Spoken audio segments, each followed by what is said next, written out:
getting harder. You turn my heart up, throw me in water. I'm getting higher just to feel ya, 'cause I need to.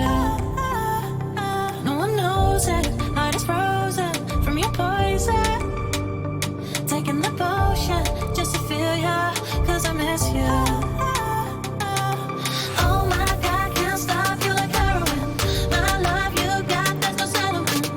I can't pretend that we're nothing. Oh, I think I'm overdosing. I think that I'm overdosing. I think that I'm overdosing. I think I'm overdosing. My friends, welcome to my channel Da Vinci Explainer, जहां पर आपको कई सारी series और movies की explanation देखने को मिल जाएगी। तो लेकर आ गया हुआ discovery of witches season 1 episode 8 यानी कि फिनाले की एक्सप्लेनेशन। अभी तक आपने इस सीरीज को बहुत ही पसंद किया है, इस वजह से मैं भी काफी मोटिवेट फील कर रहा हूँ। आई होप कि आप फ्यूचर में भी ऐसे ही सपोर्ट करते रहेंगे। मैंने कोबरा काई नेम से एक नई सीरीज एक्सप्लेन की है, प्लीज उसे भी ऐसे ही सपोर्ट कीजिए क्योंकि उसमें व्यूज बहुत ही कम है। तो आइए खत्म करते हैं सीजन 1 को with no further delay.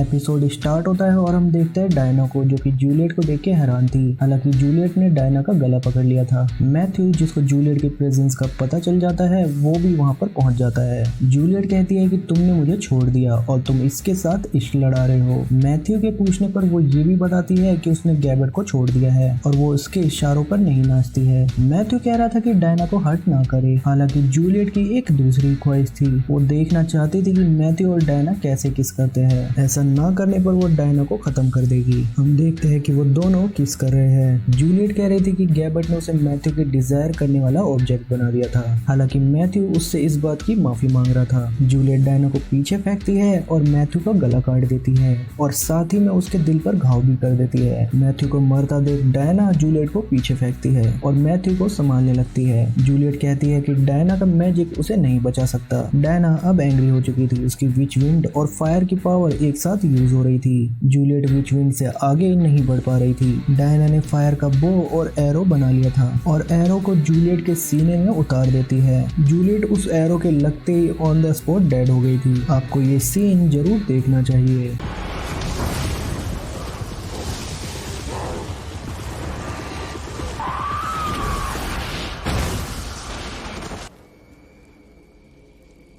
Matthew, जो कि अब मर रहा था, उसे बचाने के लिए डायना मेडन मदर नाम की गॉडेस को पुकारती है। एक लाइट के रूप में आकर वो डायना की बात सुन रही थी। गॉडेस कहती है कि मैथ्यू को बचाने का प्राइस ये होगा कि डायना को अपनी लाइफ देनी होगी और डायना के हाथ में एक नाइफ आ जाता है। In the same time Mariam और मार्कस को पता चल चुका था कि मैथ्यू खतरे में है। वो दोनों वहाँ पर पहुँचते हैं और मार्कस मैथ्यू को बचाने की कोशिश करता है, पर डायना उसे पीछे हटने के लिए कहती है। सैरा भी वहाँ पर पहुँच चुकी थी। डायना अपना हाथ काटती है और मैथ्यू को ड्रिंक करवाती है, पर मैथ्यू ड्रिंक करने के बजाय डायना को बाइट कर लेता है। बाइट करने के बाद मैथ्यू डायना की सारी मेमोरीज देख पा रहा था। मैथ्यू अपने आप को कंट्रोल कर लेता है और डायना का सारा ब्लड नहीं पीता। नेक्स्ट सीन फोकस होता है मैजिकल हाउस में, जहाँ पर डायना बिस्तर पर पड़ी हुई थी और मैथ्यू बिल्कुल ठीक लग रहा था। मार्कस डायना का इलाज कर रहा था और उसे खून चढ़ा रहा था, बिकॉज मैथ्यू डायना का काफी सारा ब्लड ड्रिंक कर चुका था। थोड़ी देर में हम मरियम को देखते हैं, जो कि मैथ्यू के सामने डायना की तारीफ कर रही थी। उसकी विच फायर वाली पावर से भी अमेज थी। वो डायना के ब्लड पर और रिसर्च करना चाहती थी। मैथ्यू एग्री करता है और वो डायना से पूछकर बताने के लिए कहता है। इस बीच डायना को भी होश आ जाता है। वो मैथ्यू से जूलियट के बारे में पूछ रही थी। मैथ्यू बताता है कि वो पास्ट में जूलियट से प्यार करता था, पर गैबर्ट ने जूलियट को वैम्पायर बनाकर उसे मैथ्यू और उसकी फैमिली को मारने के लिए ट्रेन किया। डायना रिग्रेट कर रही थी कि उसने जूलियट की लाइफ ली है, पर मैथ्यू कहता है कि डायना ने उसे बचाया है। नेक्स्ट सीन में हम डोमेनिको को देखते हैं, जो कि गैबर्ट से मिलने आया था। गैबर्ट कह रहा था कि जूलियट कहीं गायब है और उसे ये भी शक है कि डायना को मैथ्यू ने कहीं छुपा कर रखा है। डोमेनिको कहता है कि उसके पास गैबर्ट के लिए एक न्यूज है, जिसके बदले में वो रिवॉर्ड चाहता है। और नेक्स्ट सीन फोकस होता है उस रूम में जहाँ पर सातू कैद थी। गैबर्ट वहाँ पर एंटर करता है और सातू को देखता है। गैबर्ट के पूछने पर सातू बताती है कि उसने मैरीडियाना को आजाद कर दिया है और डायना मैरीडियाना से भी स्ट्रॉन्ग विच है। गैबर्ट सातू से नाराज था क्योंकि उसी की वजह से लास्ट टाइम डायना उसके हाथ से फिसल गई थी। वेल सातू कहती है कि वो ऐसा नहीं चाहती थी और गैबर्ट के इरादे के बारे में सोचकर उसे ये बताने की कोशिश करती है कि बॉडविन को पता है कि वो यहाँ पर कैद है। सातू कहती है कि बॉडविन उसे डेंजरस समझता है क्योंकि उसके पास कुछ इन्फॉर्मेशन है जो कि बॉडविन के अगेंस्ट यूज हो सकती है। नेक्स्ट सीन में हम बॉडविन को देखते हैं जो कि रिको जीन को ये बोल रहा होता है कि मीटिंग को कंडक्ट करे और उस मीटिंग में सातों के फेट को डिसाइड किया जाएगा। यहाँ पर वो वैसा ही कर रहा था जैसा उसने मैथ्यू से प्रॉमिस किया था। थोड़ी देर में बॉडविन मैथ्यू को कॉल मिलाता है और उसे बताता है कि कांग्रीगेशन की मीटिंग होने वाली है और उसके खिलाफ होने वाली इन्वेस्टिगेशन को शायद ना रोक पाए। वो उसे अलर्ट करने की कोशिश कर रहा था कि उसके पास अब टाइम कम है, मैथ्यू को जल्द से जल्द कुछ सोचना होगा। इसी बीच मैजिकल हाउस मैथ्यू को कुछ इंडिकेट करने की कोशिश करता है और उसे एक रूम की तरफ लेकर जाता है। हम देखते हैं कि हाउस में जहाँ पर वुड को जलाते हैं वहाँ से एक चीज बाहर आई है।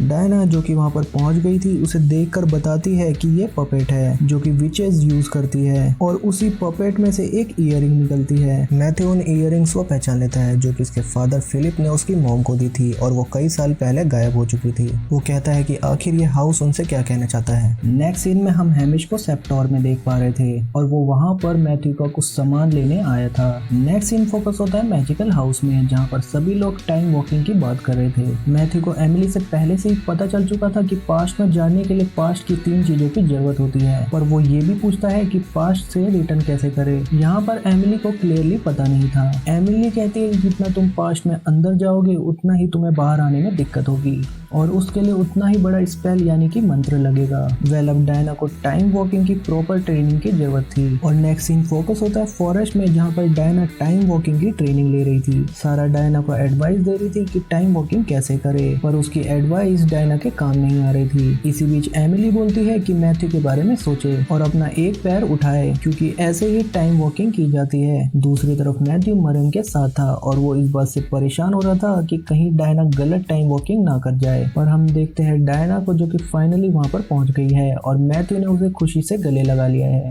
नेक्स्ट सीन में गैबर्ट पीटर नॉक्स के ऑफिस में आता है और वो वही प्रोफेसी बोलता है जो कि विच मेरिडियना बोलती थी। वो कहता है कि डोमेनिको सातों को छुपा कर रख रहा है और ये सब बॉडविन के ऑर्डर पर हो रहा है ताकि वो कांग्रीगेशन को डीले कर सके और उसके भाई मैथ्यू को बचने का और टाइम मिले। गैबर्ट पीटर नॉक्स के साथ मिलकर बॉडविन को कांग्रीगेशन से हटाना चाहता था। पीटर नॉक्स के एक्सप्रेशन से लग रहा था कि शायद वो गैबर्ट की बातों से एग्री है। नेक्स्ट सीन में हम हैमिश को देखते हैं जो कि मैथ्यू के पास पहुंच चुका था और वो उसका सामान भी लेकर आया था। इसके अलावा सोफी और नथेलिन भी उसके साथ आए थे जिससे पता चलता है कि हैमिश ने फाइनली अगाथा की बात को मान लिया है। नेक्स्ट सीन फोकस होता है मैजिकल हाउस में जहाँ पर मैथ्यू ये पूछ रहा था कि ये दोनों डीमन ट्रस्टवर्थी है कि नहीं। नथेलिन बताता है कि उसके कांग्रीगेशन से लिंक है और उसकी मॉम कांग्रीगेशन में एज ए मेंबर है। सोफी डायना से बात कर रही थी और उसे बता रही थी कि ये स्टैचू उसकी फैमिली में एंसेस्टर के टाइम से चला आ रहा है और उसके फादर ने कहा था कि इस स्टैचू को किसी राइट पर्सन को देना जो कि उसके हिसाब से डायना है। एमिली उस स्टैचू को देखकर बताती है कि ये स्टैचू गॉडेस ऑफ हंट का है और उस गॉडेस का नाम डायना है।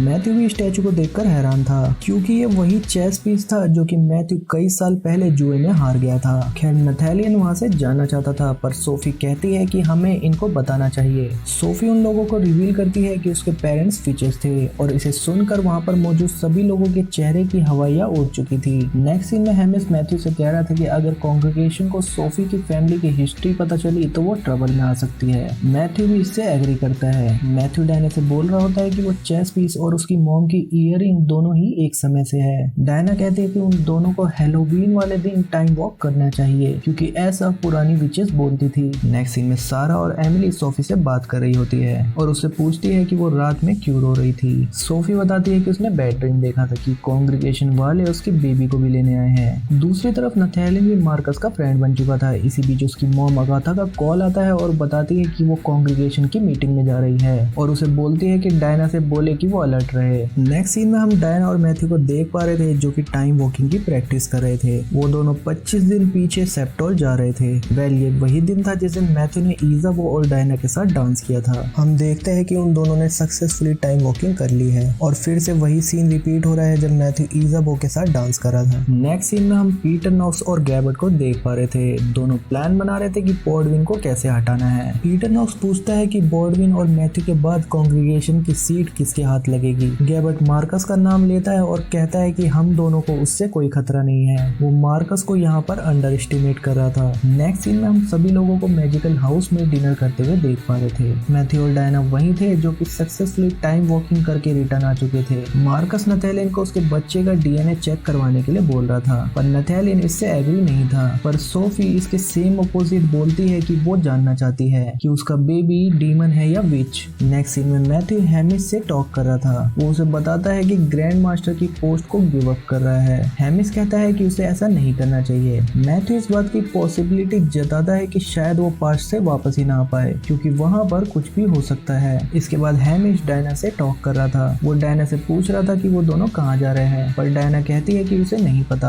हैमिस डायना को अलर्ट करने की कोशिश करता है कि पास्ट में जाने पर मैथ्यू पर असर हो सकता है। ऐसा हो सकता है कि वो सेम इंसान ना रहे, मीन्स उसकी पास्ट वाली पर्सनैलिटी बाहर आ सकती है। नेक्स्ट सीन हम देखते हैं कांग्रेगेशन का, जहाँ पर सातू पर ट्रायल चलाया जा रहा था, पर हम देखते हैं कि सातू ने उल्टा बॉडविन को ही फंसा दिया है। वो बताती है कि मैथ्यू और बॉडविन उस दिन डायना को बचाने के लिए कासल में आए थे। बॉडविन का कहना था कि सातू के पास कोई भी प्रूफ नहीं है, पर गैबर्ट जो कि विचेस के साथ मिला हुआ था वो कहता है कि बॉडविन की हार्ट रेट बढ़ गई है। इसका मतलब ये है कि बॉडविन झूठ बोल रहा है। गैबर्ट स्टैंड हो जाता है और कहता है कि बॉडविन को कांग्रेगेशन से हटाया जाए और उसे डेथ की पनिशमेंट दी जानी चाहिए क्योंकि उसने कांग्रेगेशन के अगेंस्ट वर्क किया था। अब वो कहता है कि सभी मेंबर वोट करेंगे जिसमें बॉडविन और सातू भी इंक्लूड थे। अब बॉडविन की जान पर बनाई थी। अब सभी मेंबर वोटिंग स्टार्ट करने वाले थे, पर तभी अगाथा कहती है कि डीमंस को सोचने का वक्त चाहिए और तीनों डीमंस वहां से चले जाते हैं। नेक्स्ट सीन में सभी मेंबर्स वोटिंग कर रहे थे और फाइनल वोट डोमेनिको का था। गैबर्ट उसे ऐसा करने के लिए कहता है, पर डोमेनिको बॉडविन के साथ था। हम देखते हैं कि तीनों डीमंस और डोमेनिको ने बॉडविन को बचा लिया है क्योंकि उन्होंने उसके फेवर में वोट कर दिया है। भले ही बॉडविन अब बच चुका था, पर पीटर नॉक्स कहता है कि बॉडविन को बताना पड़ेगा कि मैथ्यू और डायना कहाँ पर है।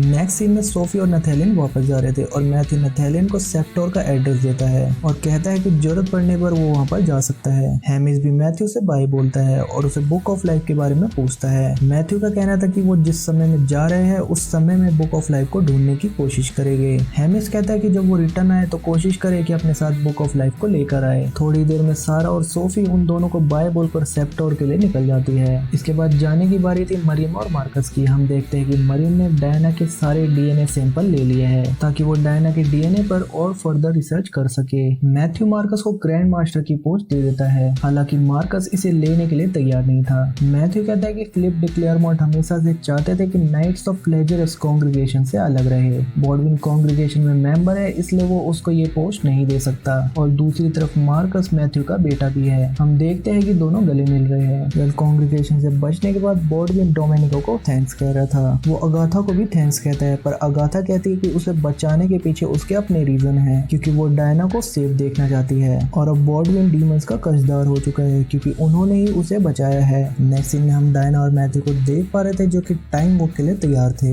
मैथ्यू बताता है कि इजाबो की इयरिंग और वो चेस पीस इस बात का इशारा कर रहे हैं कि उनको 1519 में जाना चाहिए और उसे तीसरा ऑब्जेक्ट भी दिखाता है। तीसरा ऑब्जेक्ट जो कि टाइम ट्रेवल के लिए जरूरी था वो उसके फ्रेंड किट द्वारा लिखी गई एक बुक थी। बुक का नाम था डॉक्टर फोस्टिस, जिसको क्रिस्टोफर मार्ले ने लिखा था, यानी कि किट क्रिस्टोफर मॉर्ले है। आपको बता दूं कि क्रिस्टोफर मॉर्ले बहुत ही बड़े प्ले राइटर और पोएट थे जो कि शेक्सपियर के समय में ही पैदा हुए थे। अगर आपने डॉक्टर फोस्टिस प्ले नहीं देखा है तो आपको जरूर देखना चाहिए, ये बहुत ही बढ़िया है और यूट्यूब पर आसानी से मिल जाएगा। खैर in the same time Bodwin Matthew को कॉल करने की कोशिश कर रहा था और शायद वो उसे वॉइस मेल कर रहा था। वो कह रहा था कि विचेस और वैम्पायर उन दोनों को कैद करने के लिए वहां पर पहुंचने वाले होंगे, इसलिए उन दोनों को जो भी करना है वो उन्हें जल्दी करना होगा। In the same time Gabbert, Peter Knox और सातू वहां पर पहुंच जाते हैं और सातू की पावर्स अब वापस आ चुकी थी। हम देखते हैं कि सातू उस हाउस को ब्रेक करने की कोशिश कर रही है। वहीं डायना और मैथ्यू तीनों ऑब्जेक्ट्स को लेकर टाइम वॉकिंग के लिए तैयार थे। सातू मैजिकल हाउस के गेट को ब्रेक कर देती है और इसी बीच डायना पीछे मुड़कर देखती है। और इसी के साथ एपिसोड